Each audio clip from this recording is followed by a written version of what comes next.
الله من الشيطان الرجيم. بسم الله الرحمن الرحيم. لا إكراه في الدين قد تبين الرشد من الغي، فمن يكفر بالطاغوت ويؤمن بالله فقد استمسك بالعروة الوثقى لا انفصام لها، والله سميع عليم. الله ولي الذين آمنوا يخرجهم من الظلمات إلى النور، والذين كفروا أولياءهم الطاغوت يخرجونهم من النور إلى الظلمات، أولئك أصحاب النار هم فيها خالدون. ألم تر إلى الذي حاج إبراهيم في ربه أن آتاه الله الملك، إذ قال إبراهيم ربي الذي يحيي ويميت، قال أنا أحيي وأميت. قال إبراهيم فإن الله يأتي بالشمس من المشرق فأت بها من المغرب، فبهت الذي كفر، والله لا يهدي القوم الظالمين.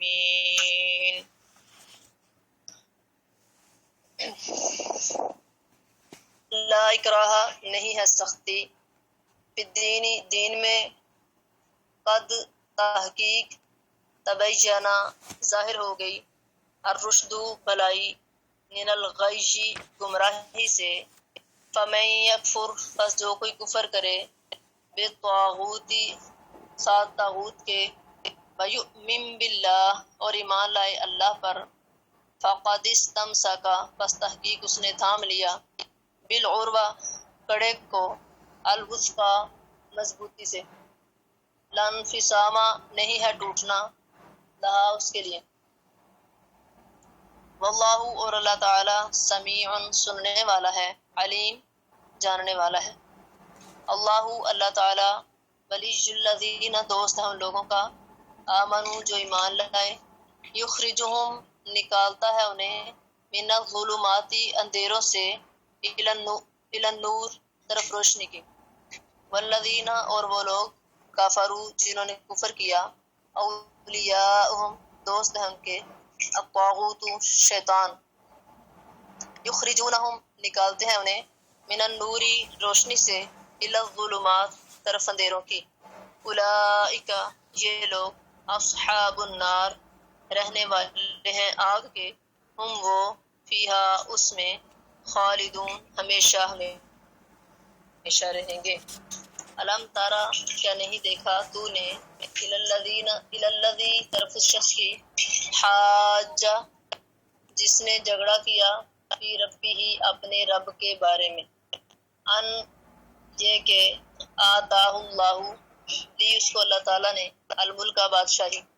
اذ جب قال کہا، ابراہیم علیہ السلام نے، ربی الذی میرا رب وہ ذات ہے، یحیی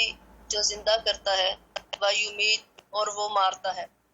قال ابراہیم علیہ السلام نے کہا، انا میں بھی احیی زندہ کرتا ہوں، وامیت اور مارتا ہوں، قال ابراہیم علیہ السلام نے کہا، فإن اللہ پس بے شک اللہ تعالی، یأتی لاتا ہے یعنی طلوع کرتا ہے، بالشمسی سورج کو، من المشرقی مشرق سے، فأتی پس تو لے آ، من المغربی مغرب سے، فبوہت الذی پس حیران ہو گیا، لاجواب ہو گیا یا شرمندہ ہو گیا وہ شخص، کفر جس نے کفر کیا، واللہ اور اللہ تعالی، لا یہدی نہیں ہدایت دیتا، القوم الظالمین ظالموں کی قوم کو۔ آج کا جو ہمارا سبق ہے، اس سے پہلے ہم صفات کے بارے میں کچھ پڑھ رہے تھے، اور جس طرح کہ نبی صلی اللہ علیہ وسلم کے پاس لوگ آئیں گے، پہلے آدم علیہ السلام کے پاس جائیں گے، پھر نوح علیہ السلام کے پاس جائیں گے، پھر ابراہیم علیہ السلام کے پاس، موسیٰ علیہ السلام کے پاس، عیسیٰ علیہ السلام کے پاس، پھر حضرت محمد رسول اللہ صلی اللہ علیہ وسلم کے پاس جائیں گے، تو آپ صلی اللہ علیہ وسلم سفارش کریں گے، تو اس کو شفاعت کبریٰ کہا جاتا ہے۔ اور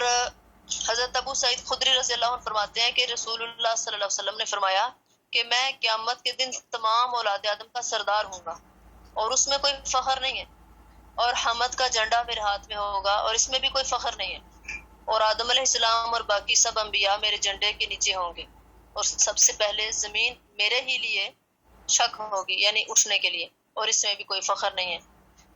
پھر آپ صلی اللہ علیہ وسلم نے فرمایا، 3 بار فرمایا کہ لوگ اس دن بہت گھبرائے ہوئے ہوں گے،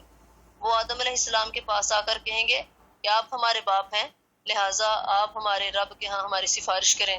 تو وہ بھی انکار کر دیں گے، جیسے کہ میں نے بتایا تھا کہ وہ کہیں گے کہ مجھ سے ایسا گناہ سرزد ہوا جس پر مجھے زمین سے اتار دیا گیا۔ اسی طرح نوح علیہ السلام بھی انکار کر دیں گے۔ تو یہ ساری بات پھر نبی صلی اللہ علیہ وسلم نے فرمایا کہ سارے لوگ میرے پاس آئیں گے، تو میں جو ہے اللہ کے نزدیک جو ہے سجدے میں پڑ جاؤں گا، اور میں ان کے لیے سفارش کروں گا، تو آپ صلی اللہ علیہ وسلم کی سفارش جو ہے وہ قبول بھی ہوگی، اور آپ صلی اللہ علیہ وسلم کی سفارش کی وجہ سے اللہ تعالیٰ کچھ جہنمیوں کو جہنم سے بھی نکال لیں گے۔ اللہ اکبر کبیرہ۔ تو اس میں ایک بات یہ بھی ہے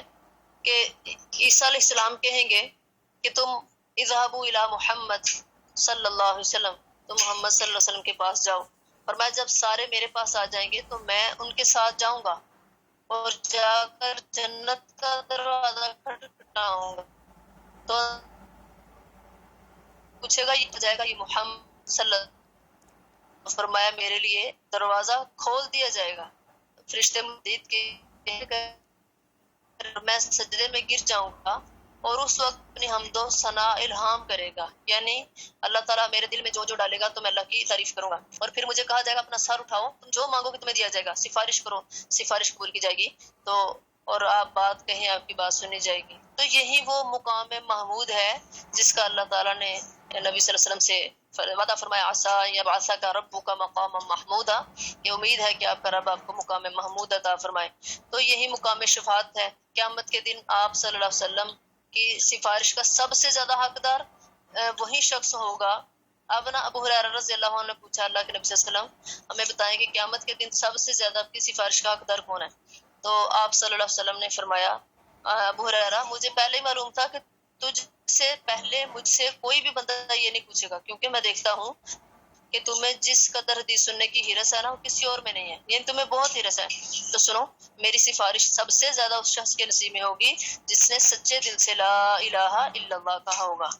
تو بہرحال یہ سفارش کا ایک مقام اللہ تعالیٰ اس کو حکم دیں گے، سفارش وہ کرے گا جس کو اللہ حکم دیں گے۔ تو اس کے بعد اللہ نے اپنی وسعت کا ذکر کیا کہ اللہ تعالیٰ کی کرسی جو ہے زمین و آسمانوں میں سما گئی ہے، یعنی وسیع ہے، کیونکہ یہ کائنات اور اس کی وسعت جو ہے لامحدود ہے، اور اس کا احاطہ انسان کی بساط سے باہر ہے۔ انسان جتنی طاقتور سے طاقتور اور دور بین ایجاد کرتا ہے، کائنات کی وسعت دیکھ کر اس کی حیرانگی میں مزید اضافہ ہوتا جاتا ہے، پھر بلا وہ اس کے علم کا کیا احاطہ کر سکے گا کہ انسان کا علم تو بس اتنا ہی ہے جتنا اللہ تعالیٰ نے بذریعہ وحی عطا کیا ہے، تو پھر انسان نے خود بعض اشیاء پر تجربہ کر کے جو ہے ایسا علم حاصل کیا ہے، تو یہ ایسا ہی ہے جیسے سمندر کے مقابلے میں پانی کی ایک بوند ہے۔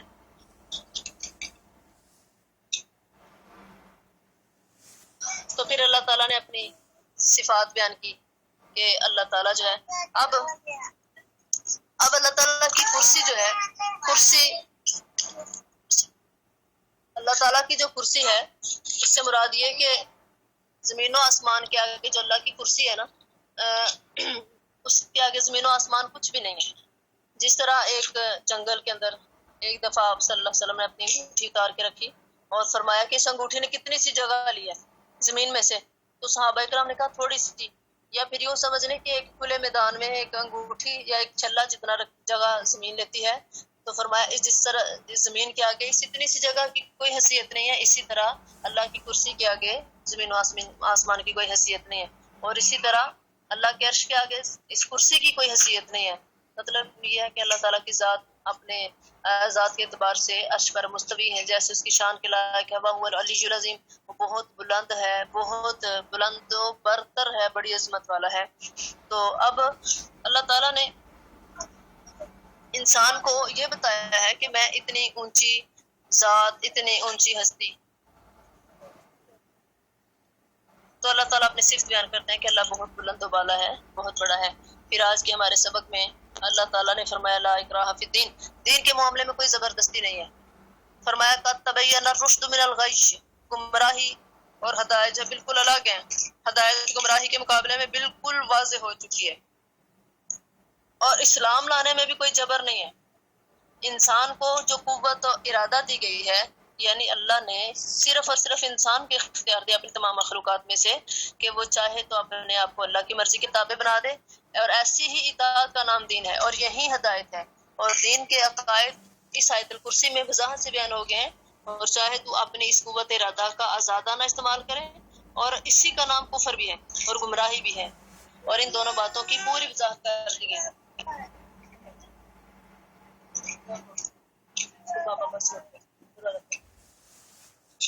اب ہر انسان دین اسلام کو اختیار کرنے کی حد تک تو زیادہ ہے، چاہے تو قبول کرے چاہے رد کر دے، مگر اسلام کو قبول کر لینے کے بعد اس سے اختیار نہیں رہتا۔ اب ایک بندے نے بھی اسلام قبول ہی نہیں کیا تو اس کو اللہ نے اختیار دیا ہوا ہے کہ چاہے تم اسلام قبول کرو چاہے نہ کرو، لیکن جب اسلام قبول کر لیتا ہے تو اس کا اختیار ختم ہو جاتا ہے کہ وہ دین اسلام کے احکام اور ہدایت کو اپنی عقل کی کسوٹی پر پرکھنا شروع کر دے۔ ایسے نہیں ہے۔ اسی طرح دیکھیں نا، حضرت علی رضی اللہ عنہ نے کہا تھا کہ اگر دین رائے کا نام ہوتا تو میں جرابوں کے نیچے سے مسا کرتا، کیونکہ جب ہم چلتے ہیں تو ہمارے پاؤں زمین پہ لگتے ہیں تو مسا نیچے سے کرتا ہے، لیکن میں نے رسول اللہ صلی اللہ علیہ وسلم کو پاؤں کے اوپر مسا کرتے ہوئے دیکھا ہے۔ کیا مطلب ہے کہ دین اپنی عقل کا نام نہیں ہے، جو اسے معقول نظر آئے اسے تسلیم کر لے اور باقی کا انکار کر دے، یا احکام میں سے کچھ پر عمل کرے اور جو اس کی طبیعت پر گراں گزرے یا ناپسند ہو انہیں چھوڑ دے، یہ بھی گمراہی ہے، اور نہ ہی اسے دین اسلام کو چھوڑنے کا اختیار باقی رہتا ہے، کیونکہ اسلام ایک تحریک ہے، روایتی قسم کا مذہب نہیں ہے، لہٰذا دین سے ارتداد پوری امت سے بغاوت کے مترادف ہے۔ تو اللہ نے فرمایا لا اکراہ فی الدین، انصار کے کچھ قبیلے جو تھے گمراہی کی طرف مائل ہو چکے ہوئے تھے، اور اسی طرح کچھ خواتین ایسی تھیں جو ایک منت کے طور پر جو کہتی کہ اللہ اگر ہمیں بیٹا دے تو ہم اس کو یہودی بنائیں گے یا عیسائی بنائیں گے، تو مدینہ میں رہنے کے باوجود اور مسلمان ہونے کے باوجود بھی ان کے بچے جو تھے مدینہ کے یہودیوں میں بنو قریظہ، بنو قینقاع یا بنو نذیر میں رہتے تھے، تو جب انہیں جلا وطن کیا گیا تو انہوں نے ان لڑکوں کو بھی ساتھ لے جانا چاہا، اور وہ بھی ان کے ساتھ جانا پسند کرتے تھے، تو ان کے خاندان والوں نے زبردستی ان کو اسلام میں لانا چاہا، تو اللہ تعالیٰ نے قرآن کی آیت نازل فرما دی کہ دین میں کوئی سختی نہیں ہے، ہدایت بالکل واضح ہو چکی ہے گمراہی سے۔ تو اب فرمایا فَمَن يَكْفُرْ بِالطَّاغُوتِ وَيُؤْمِن بِاللَّهِ فَقَدِ اسْتَمْسَكَ بِالْعُرْوَةِ الْوُثْقَىٰ لَا انفصام لَهَا۔ فرمایا اب جو کوئی بھی شخص طاغوت سے کفر کرے اور اللہ پر ایمان لائے تو بہت ہلکے کو تھام لیا جو کبھی بھی ٹوٹ نہیں سکتا، واللہ سمیع علیم، اللہ سب کچھ سنتا ہے جانتا ہے۔ اب طاغوت کس کو کہتے ہیں؟ طاغوت ہر وہ باطل قوت ہے جو اللہ کے مقابلے میں اپنا حکم دوسرے سے منوائے، یا لوگ اللہ کے مقابلے میں اس کے حکام کو تسلیم کرنے لگیں، خواہ وہ کوئی مخصوص شخص ہو یا ارادہ ہو، اور ظاہر ہے کہ یہ مقتدر قسم کے لوگ بھی ہو سکتے ہیں، خواہ وہ مذہبی ہوں یا سیاسی ہوں۔ مثال کے طور پہ آج کل جتنی بھی قومی، لسانی یا علاقائی تحریکیں چل رہی ہیں، یہ سب اسلام کی روح سے ناجائز ہیں۔ اب جو شخص یا ادارہ ایسی تحریکوں کو چلائے گا وہ طاغوت ہے، اسی طرح شیطان بھی طاغوت ہے، اور ایسے پیر فقیر بھی جو خود بھی مصیبت کے، معصیت کے، نافرمانی کے مرتکب ہوتے ہیں اور دوسروں کو بھی ایسے ہی تلقین کرتے ہیں۔ اسی طرح ہر انسان کا اپنا نفس بھی طاغوت ہو سکتا ہے جبکہ وہ اللہ تعالیٰ کی فرما برداری سے انحراف کر رہا ہو۔ تو مطلب یہ ہے کہ اللہ کے قرآن اور پیغمبر جناب محمد رسول اللہ صلی اللہ علیہ وسلم کے فرمان سے ہٹ کر کوئی بھی فیصلہ تسلیم کرنا یا کسی اور سے فیصلہ کروانا یہ طاغوت کا فیصلہ ہے جو اسلام کے اندر قابل قبول نہیں بلکہ مردود ہے۔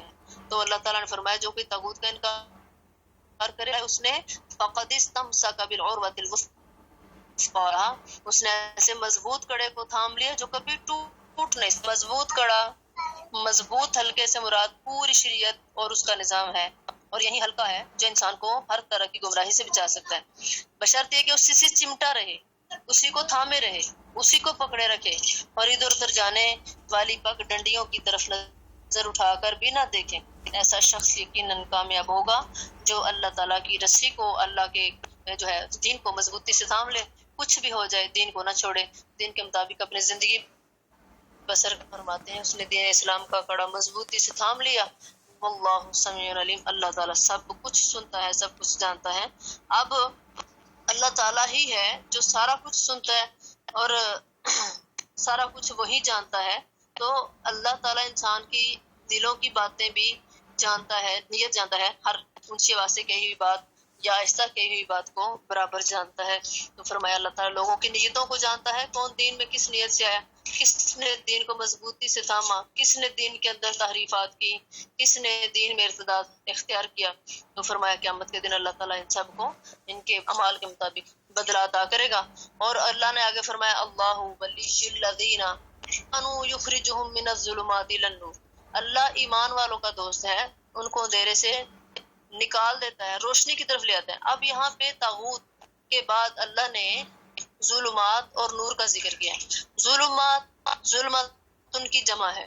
اور نور جو ہے یہ واحد ہے، اس کی جمع کبھی بھی پورے قرآن میں انوار نہیں آئی،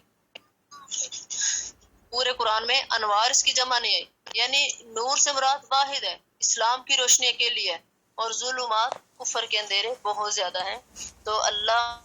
ان لوگوں کا دوست ہے جو ایمان لائے، وہ انہیں کفر و شرک کے اندھیروں سے نکال کے اسلام کی روشنی کی طرف لے آتا ہے۔ فرمایا والذین کفروا اولیاءهم الطاغوت، فرمایا جو لوگ کفر اختیار کرتے ہیں ان کے دوست طاغوت ہیں۔ فرمایا وہ ان کے ساتھ کیا رویہ اختیار کرتے ہیں، فرمایا یخرجونہم من النور الی الظلمات، وہ لوگوں کو اندھیروں سے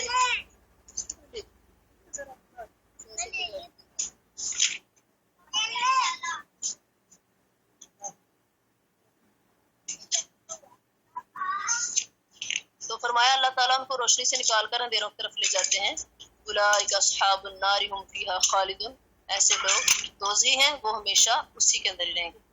اب یہاں پہ اللہ تعالیٰ یہ فرما رہے ہیں کہ دو مقاموں کے درمیان سیدھا راستہ صرف ایک ہی ہوتا ہے، جبکہ ٹیڑھی راہیں بے شمار ہوتی ہیں۔ بالفاظ دیگر کفر و ضلالت کے اندھیرے کئی طرح کے ہیں اور بے شمار ہیں، جبکہ اسلام کا نور ایک ہی ہے اور ایک ہی طرح کا ہے، اور اسی طرح طاغوت بے شمار ہو سکتے ہیں، جبکہ معبود حقیقی صرف ایک ہی ہے۔ اسی لحاظ سے اس آیت میں اسلام کی سیدھی راہ یا روشنی کے لیے واحد اور کفر کی تاریکیوں کے لیے جمع کی ضمیریں استعمال ہوئی۔ مطلب یہ ہے کہ جو شخص اللہ کے اس مضبوط حلقے کو تھامے رکھتا ہے، اللہ کا جو ہے اللہ اس کا سرپرست بن جاتا ہے اور اسے کفر و ضلالت کی گمراہیوں سے نکال کر اسلام کی روشنی کی طرف لے آتا ہے۔ اور جو لوگ اس مضبوط حلقہ یا شریعت سے اعراض اور انکار کرتے ہیں تو ہر طرح کی طاغوت اس کے سرپرست بن جاتے ہیں، جو اس کو ہدایت کی راہ سے منحرف کر کے کفر و ضلالت کی گمراہیوں اور طریقوں میں لے جا دھکیلتے ہیں، پھر اسے اسلام کی روشنی نظر آ ہی نہیں سکتی۔ تو اللہ فرماتے ہیں یہ لوگ جو ہیں یہ دوزخی ہیں، ہمیشہ اسی میں ہی رہیں گے۔ اللہم لا تجعلنا منہم، اللہ تعالی ہمیں ہر قسم کے گناہ سے، نافرمانی سے، کفر و شرک سے محفوظ فرمائے۔ اب اگلی آیت میں اللہ تعالیٰ فرماتے ہیں الم تر الی الذی حاج ابراہیم فی ربہ، اللہ فرماتے ہیں کہ کیا آپ نے اس شخص پر غور نہیں کیا جس نے سیدنا ابراہیم علیہ السلام سے اپنے رب کے بارے میں جھگڑا کیا، اس لیے کہ اللہ نے اسے حکومت دی تھی، اللہ نے اسے سلطنت عطا کی، اللہ نے اسے بادشاہی عطا کی۔ اللہ اکبر۔ نمرود جو تھا یہ ابراہیم علیہ السلام سے مطالبہ کرنے لگا، جب ابراہیم علیہ السلام نے کہا کہ میرا رب تو وہ اللہ ہے جو زندہ بھی کرتا ہے اور مارتا بھی ہے، تو وہ نمرود کہنے لگا میں بھی زندہ کر سکتا ہوں اور مار سکتا ہوں۔ پھر ابراہیم علیہ السلام نے کہا اللہ تعالیٰ تو سورج کو مشرق سے نکالتا ہے، تم ذرا مغرب سے نکال کے دکھاؤ۔ اب وہ کافر مبہوت ہو گیا، شرمندہ ہو گیا، لاجواب ہو گیا، اور اللہ ظالموں کو راہ نہیں دکھاتا، راہ نہیں سمجھاتا۔ تو اللہ فرماتے ہیں کہ آپ نے اس شخص پر غور نہیں کیا، نمرود کی خدائی کس قسم کی تھی؟ یہ شخص نمرود بادشاہ عراق کا تھا، عراق کا بادشاہ تھا، اور اس کا دارالخلافہ جو تھا بابل تھا، جہاں آج کل کوفہ آباد ہے۔ خدائی کا دعوے دار تھا، یہ خود اور اس کی رعایا سب مشرک تھے۔ نمرود کی خدائی اسی قسم کی تھی۔ یہ جاننے کے لیے تھوڑی سی اب ہمیں جو ہے نا تفصیل مذکور ہے۔ شرک کی 3 اقسام ہے۔ شرک فی الربوبیت، ایسا شرک عموماً کوئی بھی نہیں کرتا، مشرکین مکہ ہو یا نمرود یا فرعون ہو، کسی سے بھی پوچھا جائے کہ یہ آسمان و زمین کس نے بنائے ہیں، زمین سے پیداوار کون اگاتا ہے، کائنات کو کس نے پیدا کیا، اور شمس و قمر کا نظام چلانے والا کون ہے، تو سب یہی جواب دیں گے اللہ تعالیٰ ہے۔ البتہ ربوبیت کے منکر ضرور موجود رہے ہیں، یعنی دہریہ قسم کے لوگ یا فلکیات کے ماہر جو ساری کائنات کو مادہ کی بدلی ہوئی شکلیں اور ارتقائی پیداوار کا نتیجہ سمجھتے ہیں۔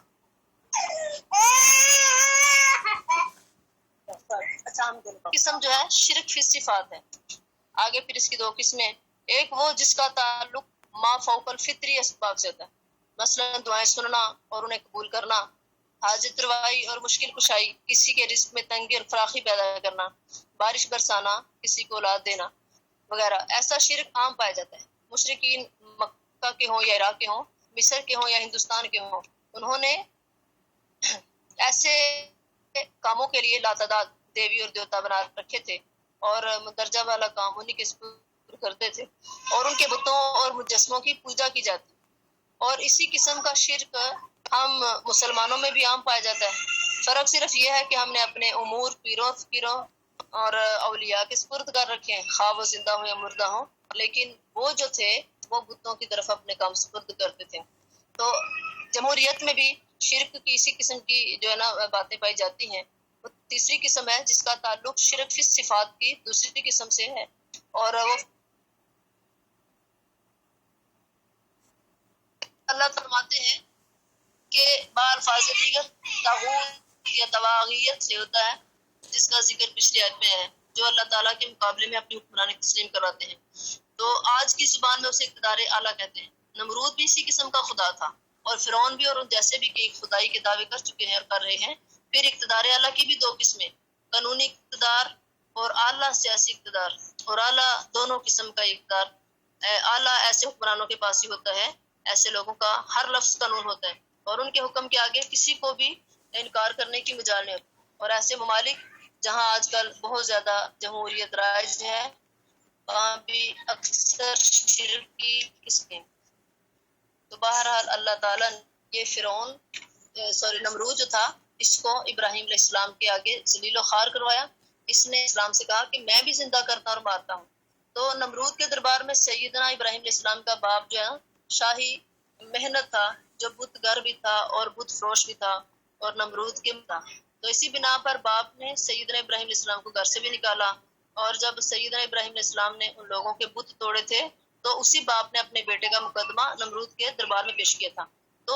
نمرود کو ابراہیم علیہ السلام نے کہا کہ میرا رب وہ ہے جو زندہ بھی کرتا اور مارتا بھی ہے۔ تو نمرود کہنے لگا یہ دونوں کام تو میں بھی کر سکتا ہوں۔ چنانچہ اس نے ایک بے قصور آدمی کو بغیر کسی وجہ کے قتل کروا دیا، اور ایک قیدی کو جس سے سزائے موت ہو چکی تھی اسے آزاد کر دیا، اور کہا دیکھو میں بھی زندہ کرتا ہوں اور مارتا ہوں۔ تو اسی طرح سیدنا ابراہیم علیہ السلام نے نمرود کے اس کام کا یہ جواب دیا کہ جس شخص کو تو نے مروا ڈالا ہے اسے زندہ کر کے دکھاؤ، تو پھر ہم جانیں گے کہ تو خدا ہے۔ مگر سیدنا ابراہیم علیہ السلام نے اس میدان کو چھوڑ دیا اور ربوبیت کے میدان میں آ گئے اور کہا کہ میرا رب جو ہے سورج کو مشرق سے نکالتا ہے اور تو مغرب سے نکال کر دکھا۔ اب چونکہ نمرود یہ سمجھتا تھا کہ کائنات کے نظام میں میرا کوئی دخل نہیں اور کوئی اختیار نہیں ہے، لہٰذا وہ فوراً لاجواب ہو گیا۔ حالانکہ اگر وہ سوچتا تو کہہ سکتا تھا کہ اگر میں سورج کو مغرب سے نہیں نکال سکتا تو تم اپنے رب سے کہو کہ مغرب سے نکال کر دکھائے، لیکن وہ کافر تھا، مشرک تھا، اور اس صورت میں عین ممکن ہے کہ اللہ تعالیٰ ایسا کوئی معجزہ بھی دکھا دیتے۔ پر چونکہ نمرود کا جو ہے نا عقیدہ اتنا پختہ تھا کہ کائنات کا نظام صرف اور صرف اللہ ہی چلاتا ہے اور وہ چاہے تو ایسا بھی کر سکتا ہے، لہٰذا سوائے خاموشی اور حیرانگی کے اس کے پاس کچھ نہ رہا۔ اسی طرح ابراہیم علیہ السلام نے بڑے دربار میں نمرود پر یہ بات واضح کر دی کہ میرا خدا جو ہے سچا خدا ہے، میرا خدایا معبود تو نہیں ہے بلکہ وہ معبود حقیقی ہے جس کا پوری کائنات میں تصرف اور اختیار چلتا ہے۔ اور